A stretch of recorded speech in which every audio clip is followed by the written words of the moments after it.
everyone, and welcome to the Live Through Jesus podcast with Courtney Gilmore. On this episode, stepping up, being responsible, and doing your part. This is Ruth 3.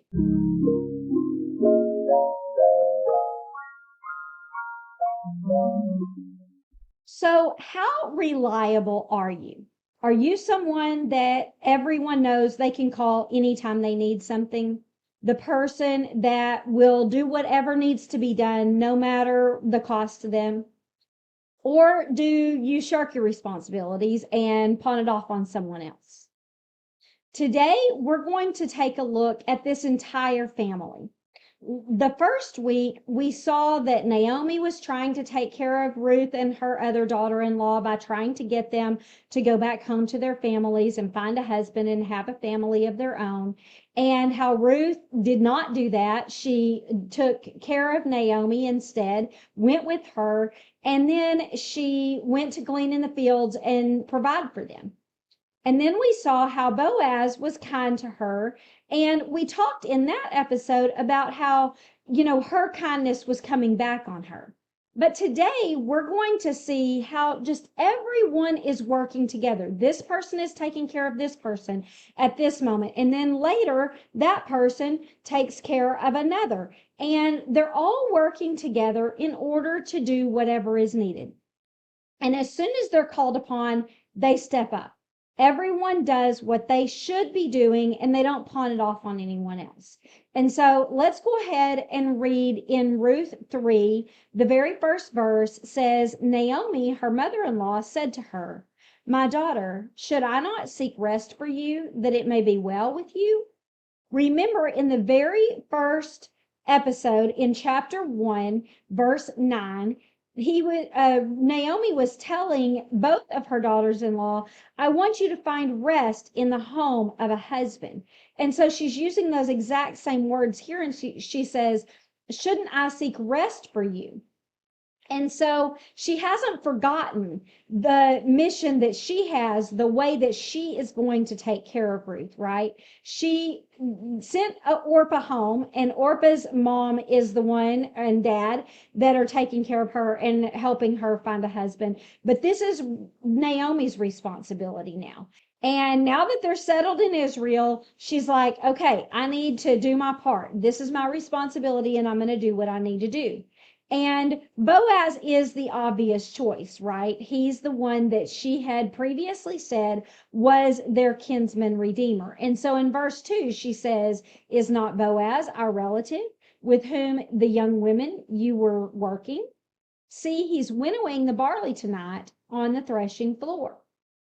And so Naomi knew that when the men would do this, they would also stay the night there on the threshing floor to keep their grain safe so that no one would steal it. And so she says in verse 3, wash therefore and anoint yourself with oil and put on your cloak and go down to the threshing floor, but don't make yourself known to the man until he's finished eating and drinking. And so she's telling her, like, hey, get cleaned up, get dressed up, and go down and meet this man. And her getting dressed up may have just been like, hey, put on your best clothes. But it also could have meant take off your mourning clothes, the clothes that she's been wearing that shows she's lost her husband, and put on your, hey, I'm available now clothes, right? Let this man see that you're no longer mourning your dead husband and that you're available to him at this point. That could be the case. Or it could just be that she's just putting on her best clothes. As far as anointing herself with oil, this could have also just been a normal part of women getting ready back in that time. Or it could have been fragrant oil that smelled like perfume. So it's like, put on your dating clothes, put on your perfume, go meet this man, right? Either way, we know that she is showing herself available to him.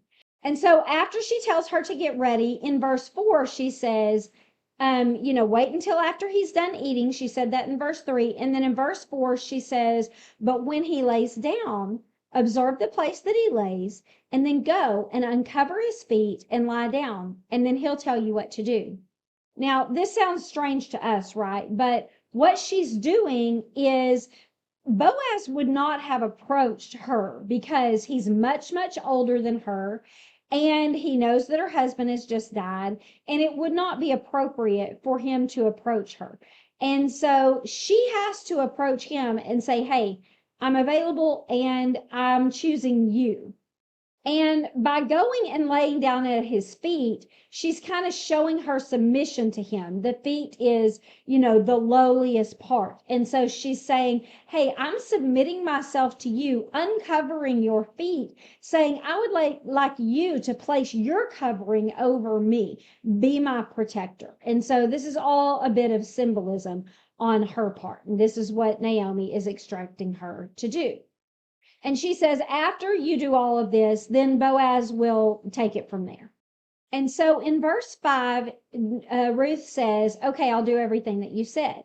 And so she went down to the threshing floor just as her mother-in-law had commanded her. Now, I want to stop and tell you a little bit about the threshing floor. Where this was usually a very hard foundation on the eastern side of the city, and they would thrash the grain, and then he presumably would sit down to eat, and then let the west wind blow all the chaff away, and then he would go and sleep there to protect it.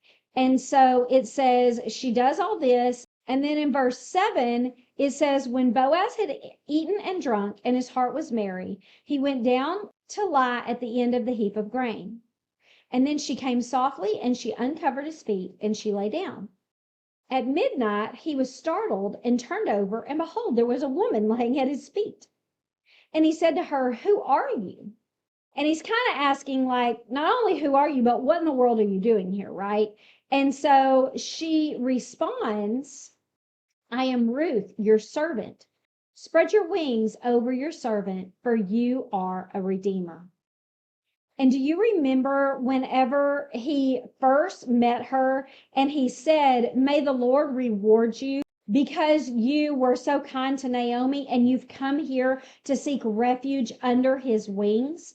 She's using that same language towards him to say, basically, I believe that God is giving me refuge under his wings through you. You are the one that is going to cover me, protect me with your wings. I believe that you are that person. And so she's placing her confidence in him, right? And it's such a sweet thing what he says to her. He says, may you be blessed by the Lord, my daughter. You have made this last kindness greater than the first, in that you have not gone after young men, whether poor or rich. And so he's saying, I already knew that you were kind by what you were doing for your mother-in-law, but what a kindness you're showing to me now, that you would choose me to be your husband because you want me to redeem your family land, and you trust me, and you're not seeking after these younger men. The fact that you see that I'm able to take care of you and that you want me is such a kindness to me. But then he says, but there's a problem. He says, now, my daughter, do not fear. I will do for you what you have asked. For all my fellow townsmen know that you are a worthy woman. So he's like, you're definitely an excellent choice for me, and I would love to marry you. But the truth is, I am a redeemer, yet there is a redeemer that's nearer than I. So he's saying there's a closer relative than I am, and he has the option to redeem you. Actually, if you're choosing to go this route of staying within the family so that you can get your land back and not marrying someone outside of the family and forfeiting that land, if you're choosing to go the route of getting a kinsman redeemer, then there's actually someone that's closer to me. And so I have to ask his permission first before I can marry you. But if he turns it down, then I will definitely do this. And so then he says, I need you to lay here till morning, and then I'll address this situation in the morning. And so she laid down at his feet until morning, and then she arose before anyone could recognize her. For he said, let it not be known that this woman has come to the threshing floor. And so he doesn't know if he's going to be the one that is with her permanently. But what he does know is he's going to protect her tonight, not let her go away, at midnight and risk her getting hurt along the way. and that he also is protecting her reputation. He doesn't want anyone to get the wrong idea because she's done nothing wrong here. And then he also doesn't want to send her away empty-handed. And so it says that in verse 15, it says, he tells her before she leaves, bring your garment that you are wearing and hold it out. And so she held it out, and he measured out 6 measures of barley, and he put it on her. And then she went away into the city. Now, some of the versions say 6 ephahs of barley, but it does not say that in the original version. It says measures. And so they are just speculating that that is the measure of barley because that's the measure of barley that she used whenever she thrashed her own grain and took it home. But she had gotten only an ephah of barley the first time that we heard this measurement. And that was 30 to 40 pounds worth of barley, just 1 ephah. So if he gave her 6 ephahs of barley, then, that could have been 200 pounds worth. And she probably was not going to be carrying that home. And so most likely what they meant was she holds out her cloak, the covering that she has, and he just takes, probably handfuls, 6 measures, just 6 scoops full or 6 handfuls, and puts it in her cloak, and then she carries that home. That's probably what they were talking about there. And then whenever she gets back to her mother-in-law asks her, how did you fare, my daughter? And then Ruth told her all that Boaz had done for her. And she said, he even gave me these 6 measures of barley, saying, I don't want you to go back empty-handed. And so, he always seems very conscious of the fact that Ruth is lacking and he's able to fill her need, right? And so this is just showing further that he does this in every situation. Every time that he sees she needs something, he fills that need. And so she tells that to her mother-in-law, and then her mother-in-law says, okay, well, all we can do is wait now. Let's wait and see what happens. And, most likely they're really hoping for Boaz because she knows Boaz. She knows that Boaz is going to take care of her. And so most likely they're really hoping that this other guy turns her down. But I guess either way, she gets a husband and her land back if this man decides that he wants to do this. And so they're just waiting to see what God has in store for them. The fact that God led them to Boaz's field and not this other man's field kind of indicates that God is going to, allow Boaz to be the one that marries her and redeems her land. But we're going to see what happens next week. We'll carry that story on into next week. And so that is the end of the lesson. And now what can we learn from that? What can we take away from this family? As we are into the 3rd chapter now, I just keep realizing how they're all just taking care of one another. Ruth, like I said before, she was taking care of Naomi by coming here with her and getting all of the food. But Naomi, from the very beginning, had been trying to take care of her by getting her a husband, and now she's following through on that. And then, their husbands in the beginning took them to Moab in the first place to take care of them from the famine.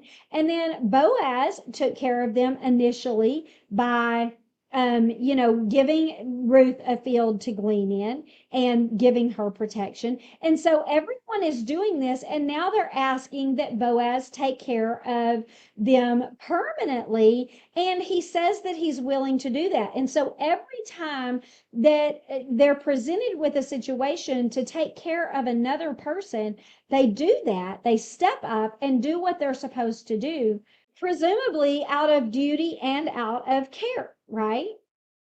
And then the other thing that I noticed is how they're demonstrating their willingness to do whatever it is that they need to do before they're asked to do something a little bit more. And so again, you think about Naomi, and she demonstrated when they were still in Moab that she wanted to give Ruth a husband. And that's probably why Ruth trusted her enough to go with her, leave her own family that could have found her a husband, and say, I know that you're going to take care of me, Naomi. I know that you care about about my future. And so I'm going to go with you and I'm going to take care of you and I'm going to trust you're going to take care of me. And so you can see that they're both demonstrating these things from the very beginning. And then Naomi does carry through on that. And then Ruth demonstrates that she is willing to take care of Naomi by going with her and gleaning in the fields. And then she later steps up even further and honors her mother-in-law, saying, I came with you acting as if you were my mother, and I'm going to honor you in the wish of who you want me to marry also. Trusting you as if you were my own mother, as if this was my family whose land I also care about and whose land I want to redeem, because again, she could have married someone much younger and just forfeited that land altogether. But she first demonstrated that she was honoring and loyal to Naomi as if she were her own mother by following her. And now she's kind of stepping that up, saying, I'm going to do this forever. I'm going to marry the man that will redeem this land for you. And then Boaz demonstrated first that he was willing to take care of his family members' women, right? Because remember, he was kin to Elimelech and their sons. And all three of these men are gone now. And so remember how Naomi even said, whenever she found out that it was Boaz in the first place that had let Ruth glean in the field, she even said, bless this man for taking care of the living and the dead. And so he is honoring his responsibility towards his family members that have passed on by taking care of these women in the very first place. And since he did that, that's probably why Naomi is saying, yeah, he's the natural choice to continue to take care of us forever, because he's already demonstrated his willingness to take care of us because our husbands are gone and he is our relative. And so she says, this would be the natural choice to also get our land back and marry you and become a permanent person to take care of us. And when you do this, when everyone shows their willingness to take care of other people, then it gives those other people confidence in you. And so you place your trust in them and then you take care of them. And it's just a cycle of everyone taking care of one another, everyone trusting in one another to take care of them, everyone having confidence in each other. And they're all doing this because they're family. And so sometimes they're the ones giving and sometimes they're the ones receiving. And nobody's keeping score. Nobody's worried. It's like, oh, I'm doing more for you. It's like, no, I know if I take care of you, you're going to take care of me. You've already demonstrated that you're going to take care of me. I'm going to demonstrate that I'm going to take care of you. We're all going to trust in one another and we're all going to step up and do what needs to be done. And so that makes me think, what are we like? Are we the type of people that step up when things need to be done? Do we demonstrate our willingness so that other people do have confidence in us? Are we reliable? Do people know they can call on us? Will we step up and take care of our responsibilities? Or do we shirk our responsibilities, pass them on to someone else and say, not my problem? Like, even though it really is my problem, even though I should be the one doing this, because specifically, Naomi should do this if Ruth is not going to go home to her own family. Ruth should do this for Naomi because she doesn't have any other children. Boaz should do this because he is a next of kin. And so all of them are realizing, hey, this is my responsibility, my role in the family, and I'm willing to take on that. I'm not going to pass it off onto someone else. And so are we those types of people? Or do we pawn it off on someone else and just say, yeah, sorry, I know that I should be the one that takes care of this, but I don't want to. All of these people could have done that, but they didn't. Instead, they all did what they could. When it was their turn, they stood up. And so let's look at each one of these. What did they have to offer? Naomi had the wisdom of an older woman, the ability to guide her, and she had family connections, right? And so these were all things that she could offer to Ruth. And so Think about yourself. Do you happen to be an older woman that could offer a little bit of wisdom to a younger woman that's just starting out, that might need your guidance, that might need your experience and your wisdom and what you learned from, being a single woman or a young bride or a young mother or, a wife and mom raising a family? Can you offer some wisdom and some guidance to a young woman? Is there anyone else that could benefit from your wisdom and that you could guide? Maybe a young couple that you might want to gently, push together. You see, something in their relationship and you're like, hey, I think that, he might be interested in you, and maybe you could go about it in this way, letting him know that you're interested in him. It's so crazy that this happened because I was just telling the story like 3 days ago about how my youth directors, the husband and wife, me and the wife were at a bake sale when I was in high school. And she actually kind of did this. She's like, hey, what do you think of this guy? He seems like he might be interested in you. Are you interested in him? We have this trip coming up. Maybe you might want to show him that you're interested if that is the case. And that man was my husband. And so, we have opportunity as people who are kind of from the outside and looking in, and we can kind of guide those couples and show them maybe how to go about showing that they're interested and, getting together. Or maybe like Naomi, you have connections, people because you are older, and you can say, hey, I think, this would be a good direction for you to go in, or this direction. And I can, set you up a meeting with this person so that you can speak to them and see if that's something that you're interested in or whatever. These are things that we can do as older women, right?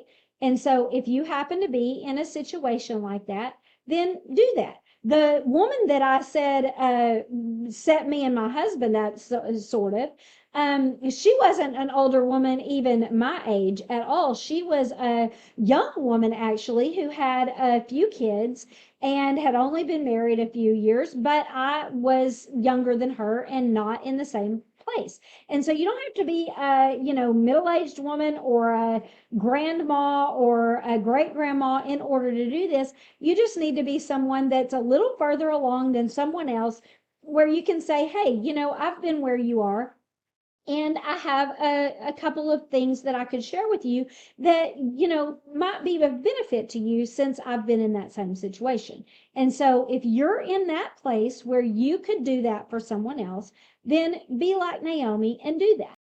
And then Ruth, let's look at her. What did Ruth have to offer the family? Well, she was a loyal companion to Naomi, right? Because Naomi is lonely. She has had all of her family leave her. And so Ruth is a companion to her, keeping her from being lonely and losing every single person in her family that she has. She's also a hard worker. She's younger, and so she can go out and glean the fields and bring food home. And so she's doing the things that, the older woman presumably would have done before, but now she's a little bit older and Ruth is younger, and so she can do those things for her.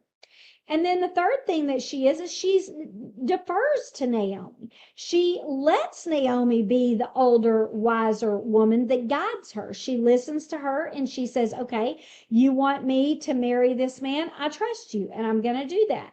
And I'm going to go about it in the way that you tell me to. She listens to her, knowing that she has more wisdom.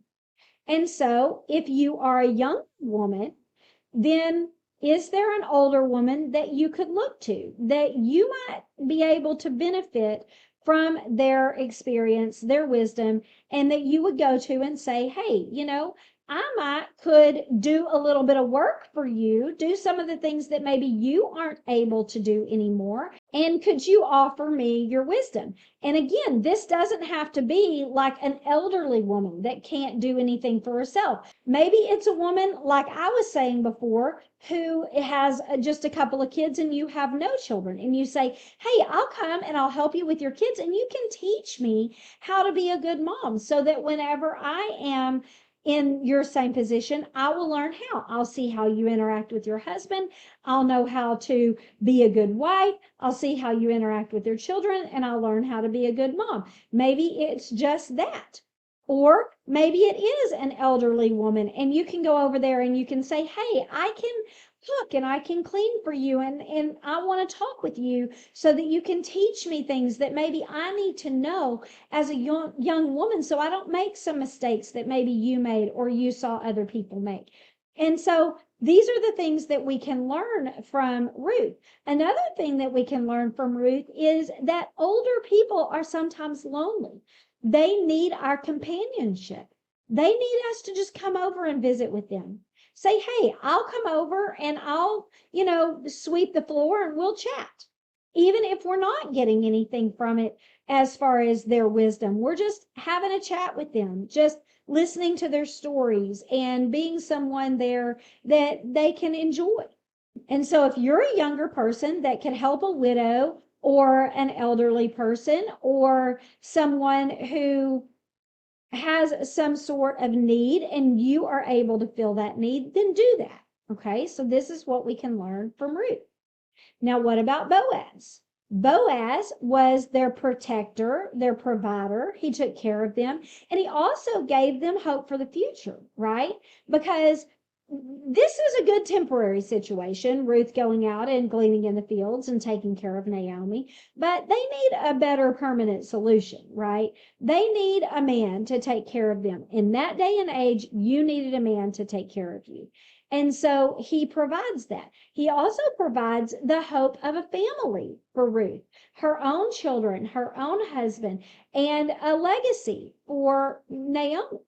And so if you happen to be a man that can provide protection, provision, care, hope for a future for someone else, either a young woman or just vulnerable people, people that need your protection, people that can't protect themselves because they are young or old or without a father or a husband of their own to take care of them. I told my husband whenever I had young kids and I was flying to meet him, he was stationed somewhere else at the time, and it was the first time that I had ever flown. I had little bitty kids, and I had a man behind me in line that offered to carry some of my bags so that I didn't have to, tote my kids and my bags and all of those things onto the plane. And I told my husband later, I said, hey, the next time you're flying back alone with us, look for women like me. Look for people that might need a man to step up and say, hey, do you need me to carry that heavy thing? Hey, can I help you with that? Can I put that overhead baggage in there for you? Is there anything that I can do for you? And so be that man. I'm not saying, just to take care of, people on some sort of big scale. I'm just saying that, just seeing somebody that needs something. And, in saying that, also as an older woman, something that I try to do now for the younger women is encourage them. When I see them struggling in the grocery store with their kids, or I see them in a restaurant and worrying that, their kids are bothering others or whatever, I always try to reassure them. And I say, hey, your kids are not bothering me. I don't have any children anymore. My youngest kid is 21 years old, and I miss those little ones. And so they're not bothering me. This is fun for me to watch. I enjoy seeing them laugh and be, maybe a little rowdy and having fun, right? This doesn't bother me, and I encourage them. When I see them in the store and I know that they're struggling and they just have a couple more groceries to get and their kids are tired and hungry, I smile at them and I say, oh, he must be getting tired, It's always hard. I've been there. I know what it's like. You're trying to just get those last couple of things, and whatever it is, whatever the situation is, I try to encourage the young moms because I know what it feels like. And I know that you have those eyes on you and you're wondering what those other people without children are thinking, or even those people that have, older kids and they're not misbehaving in the grocery store, and you're wondering if they're looking at you thinking, get your kid under control. And so I always try to be gracious to those women and just let them know, hey, I've been there. I understand your kids are not bothering me and I'm not judging you. And so these are things that we can do as older women, older men, to encourage the younger women. I just know what it's like to be a younger woman, and so I can relate further to that. But I did also need a man to come in and take care of me when I didn't have my husband there, right? And do things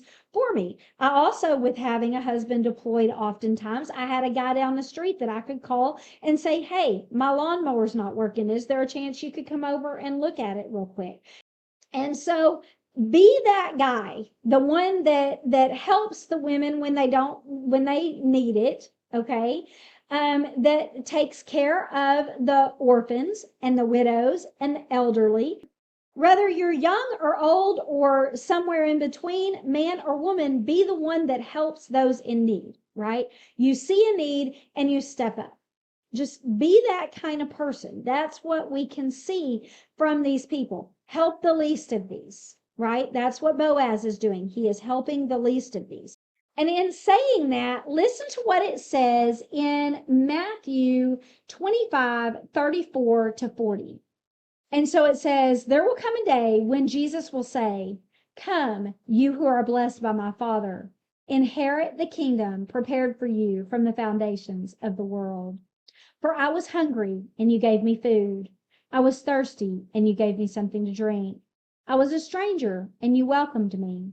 I was naked, and you clothed me. I was sick, and you visited me. I was in prison, and you came to me. Then the righteous will answer and say, Lord, when did we see you hungry and feed you, or thirsty and give you something to drink? When did we see you as a stranger and welcome you, or naked and clothe you? When did we see you sick or in prison and visit you? And the king will answer, truly I say to you, as you did it to one of the least of these, my brothers, you did it to me.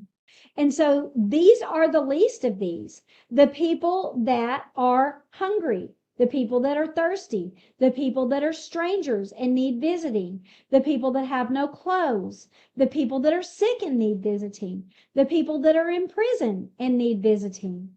All of these people are in a situation where they need us. They might need someone who has something more than they have, more food, more clothes, more privilege in some way, and they need us. And so we can step up and do that. Young or old, man or woman, we can step and do those things. And then we can visit those. We can visit those that are sick. We can visit those that are in prison. We can visit those that are lonely. We can visit those that might be new in town, right? We can do all of these things. Take care of those that need our care. That's what he's saying. When you see a need, meet it. Do exactly what Boaz did, exactly what Ruth did, exactly what Naomi did, and step up when you see that someone needs you. Don't say somebody else can do that. I'll let someone else do that. Oh, yes, I know that that is a need, but I've got my own things to worry about, kind of like we talked about last week, and I'm not going to mess with you. Don't be that person. If you see a need, meet it. And then trust that God will send somebody to meet your needs. Don't worry about yourself. And so now I'm going to read to you several verses that talk about specifically if you are an older woman, a younger woman, an older man, all of those things, okay? These are specific things that we can do if that is our position in life, okay? In 1 Timothy 5:1-16, it says, do not rebuke an older man, but encourage him as you would a father. Young men, encourage them as if they were your brothers. Older women, as if they were your mother. Young women, as sisters in all purity. He says in all purity because he's saying, not like you are attracted to them just as if they were your sister, which is kind of what I was saying about my husband looking for women in the airport to help. That's not because he's attracted to them. And I wouldn't ever say, to treat them in that way. And so that's what he's saying here. And then he says, honor widows who are truly widows. But if a widow has children or grandchildren, let them first learn to show godliness to their own household and to make a good return on their parents, for this is pleasing in the sight of God. Now, we're going to talk further about this in a moment, about taking care of your own family first so that other people don't have to take care of your family. So what he's saying here is that if there is a widow in your own family, you take care of them yourself. They took care of you. You're giving a good return to your parents and your grandparents by taking care of them. Don't leave them to the church. The church needs to take care of those who are truly widows, who have no other family members to take care of them. That's what he's trying to say here. And he says, she who is truly a widow, left all alone, has set her hope on God, and she continues in supplications and prayers night and day. So it says that she gives to the church, and the church gives to her because she doesn't have any family to pour into that they can in turn to pour into her. So the church is supposed to take care of them, and the widow is supposed to do things for the church if they don't have family. And then it says, but she who is self-indulgent is dead even while she lives. So he's like, but she doesn't need to be someone that is only taking care of herself. She needs to take care of the church and let the church take care of her needs and not, ask too much of them or do too little for them. Command these things as well so that they may be without reproach. But if anyone does not provide for his own relatives, especially members of his own household, then he has denied the faith and he's worse than an unbeliever. Let a widow be enrolled if she's less than 60 years of age, having been the wife of one husband and having a reputation of good works. If she has brought up her children, has shown hospitality, has washed the feet of the saints, has cared for the afflicted, and has devoted herself to every good work. So enrolled means registered with the church as a widow that needs care. If she does all of these things, then she is someone that you should take care of as a church. But refuse to enroll younger widows, for when their passions draw them away from Christ, they desire to marry, and so incur condemnation for having abandoned their former faith. Besides that, they learn to be idlers, going about from house to house, not only idlers, but gossips and busybodies, saying things that they should not. So he says, don't take care of the younger women because they're active, they're busy, they don't need you to take care of them so that they don't have to take care of everybody else, because that's just going to give them idle time. And so he says, so I would have the young widows marry, bear children, and manage their households, and give the adversary no occasion for slander. Some have already strayed after Satan. And then it says in verse 16, if any believing woman has relatives who are widows, let her take care of them. Let the church not be burdened so that they can care for those who are truly widows. And so this is the exact scenario between Ruth and Naomi, right? Ruth is taking care of the widow that is in her family. That widow is not remarrying because she is older, so she's allowing someone else to take care of her. And since she does have a family member to take care of her, the church is not doing it. And then Ruth is looking to remarry and get a husband to take care of her and not making the church take care of her. And then specifically in Titus 2:2-8, it gives specific instructions to the older men and the older women. And so in verse 2, it says, older men are to be sober-minded, dignified, self-controlled, sound in faith, in love, and in steadfastness. And then if you skip down into verse 6, because it then skips to the older women, I want to stick with the older men. So it says, likewise, urge the younger men to be self-controlled, Show yourself in all respects to be a model of good works, and in your teaching show integrity, dignity, and sound speech that can't be condemned, so that an opponent may be put to shame, having nothing evil to say about us. So this is what the older men are supposed to be like. They're supposed to show themselves in a specific way and then teach the younger men to be the same. And then the older women, in verse 3, it says, likewise are to be reverent in behavior, not slanderers or slaves to much wine. They are to teach what is good and train the young women to love their husbands and children, to be self-controlled, pure, working at home, kind, and submissive to their own husbands, that the word of God may not be reviled. So specifically, this is the way that older men and women are supposed to teach the younger. And so in general, we can do these things. And then within our families, like it says in the 1 Timothy verse, we are supposed to take care of our families.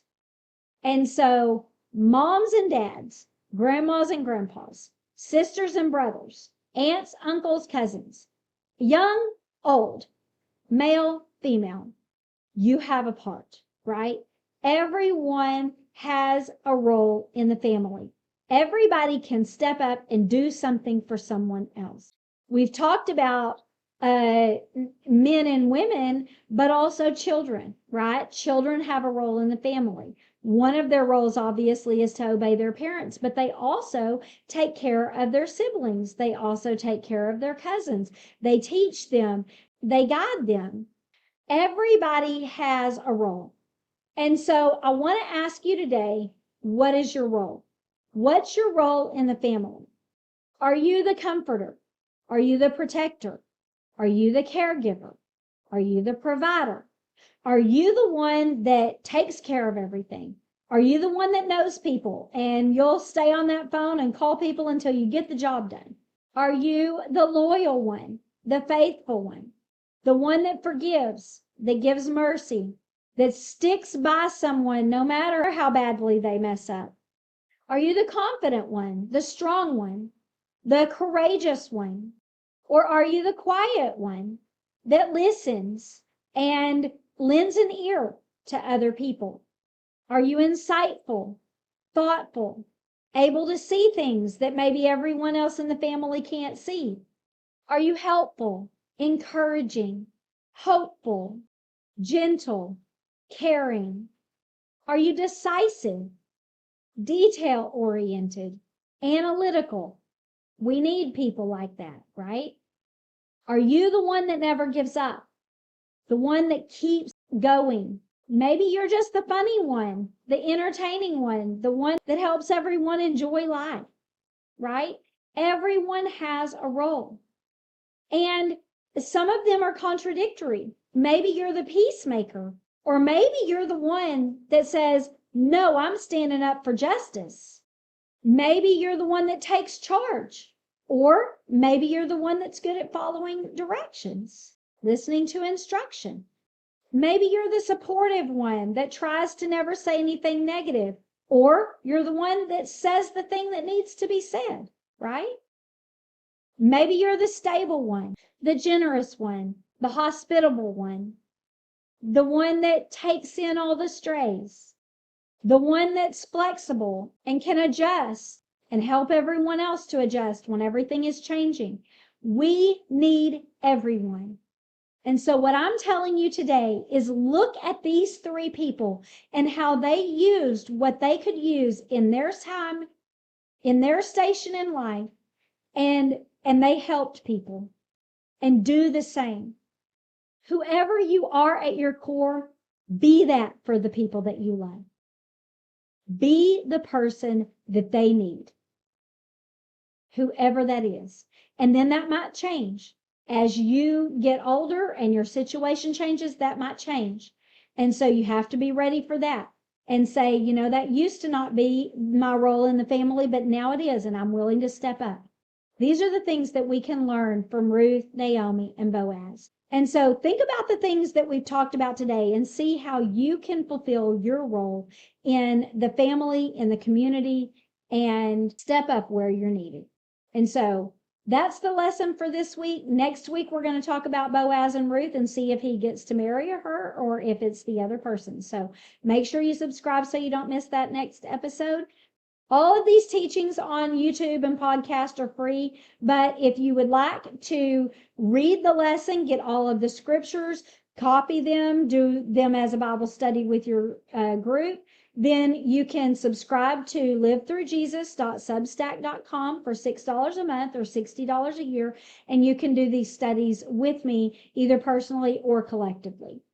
And then don't forget that I also started another podcast where we just get a little devotion, something that I learned from this that we can take away throughout the week that's much, much shorter than this study, and just what can we take away from it. And so make sure that you listen to that also. It's going to be a little bit different than what we talked about today and much shorter, and something that you can share with those that might not want to do a deep study. Also, you can go to the Substack and read the blog post that will be the same as the devotion if you would like to do it that way. So lots of options. And you can also join me on social media at Live Through Jesus, and I'll be posting clips from the podcast and then scriptures from the lesson and the blog post. So follow me there also. And then I'll see you back next week. Thanks and have a good day.